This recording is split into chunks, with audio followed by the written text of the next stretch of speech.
Hi అండి, నమస్తే. ఈరోజు రొయ్యల పలావ్ చేస్తున్నానండి. ఈ రొయ్యల పలావ్ కోసమని నేను ఒక 1/2 కిలో రొయ్యలు శుభ్రంగా క్లీన్ చేసి కడిగి పసుపు ఉప్పు వేసి ఉడికించి పక్కన పెట్టుకున్నానండి. అలాగే కొత్తిమీర, పుదీనా, పచ్చిమిర్చి సన్నగా కట్ చేసి పక్కన పెట్టుకోవాలి. అలాగే నెక్స్ట్ బిర్యానీ సరుకులండి ఇవి: యాలకులు, అలాగే సాజీరా, పలావాకు, అలాగే ధనియాలు, జీలకర్ర, గసగసాలు, లవంగాలు, యాలకులు ఇలాగా పౌడర్లా చేసుకుందామండి. లైట్గా వేపి పౌడర్లా చేసుకోవాలి. వేరే ప్లేట్లోకి తీసి చల్లారిన తర్వాత పౌడర్ చేసుకుందాం.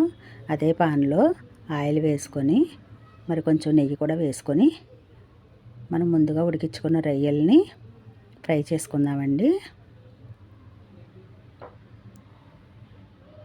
ఇవి కొంచెం ఫ్రై అయిన తర్వాత వేరే బౌల్లోకి తీసేసుకుందాము. నెక్స్ట్ అదే ఆయిల్లో మనం కట్ చేసిన పచ్చిమిర్చి, అలాగే ఆనియన్ ముక్కలు వేసుకొని ఫ్రై చేసుకొని పలావ్ సరుకులు వేసుకొని సాజీరా కూడా వేసేసుకొని బాగా కలుపుకోవాలండి.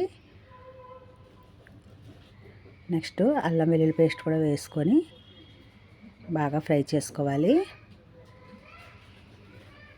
తర్వాత మిరియాల పొడి, గరం మసాలా పొడి కూడా వేసుకొని ఇంకొంచెం సేపు ఫ్రై అయిన తర్వాత కొత్తిమీర, పుదీనా వేసుకొని అలాగే కొంచెం కారము, పసుపు, ఉప్పు వేసి ఇంకొకసారి ఫ్రై చేసుకోవాలి. మనం ముందుగా ఫ్రై చేసి పెట్టుకున్న రొయ్యలు వేసేసుకొని బాగా కలుపుకోవాలండి. ఇప్పుడు ధనియాల పొడి, జీలకర్ర పొడి కూడా వేసుకొని బాగా కలిపిన తర్వాత మనము ముందుగా బాస్మతి బియ్యం ఉడికించుకొని చల్లార్చి పక్కన పెట్టుకోవాలండి. నేను ఒక 1/2 కిలో బియ్యం ఇలాగా ఉడికించి రైస్ లాగా పక్కన పెట్టుకున్నాను. ఇది బాగా ఫ్రై అయిపోయింది కదా, మనము ఉడికించుకున్న రైస్ని ఇందులో వేసేసుకొని బాగా కలిపేసుకోవాలి. ఇలాగే మనము రెస్టారెంట్ స్టైల్లో ఇంట్లోనే ఇలా చేసేసుకోవచ్చండి. పలావు చాలా టేస్టీగా ఉంటుందండి. తప్పకుండా ట్రై చేసి చూడండి. ఈ వీడియో కనుక మీకు నచ్చినట్లయితే లైక్ చేయండి.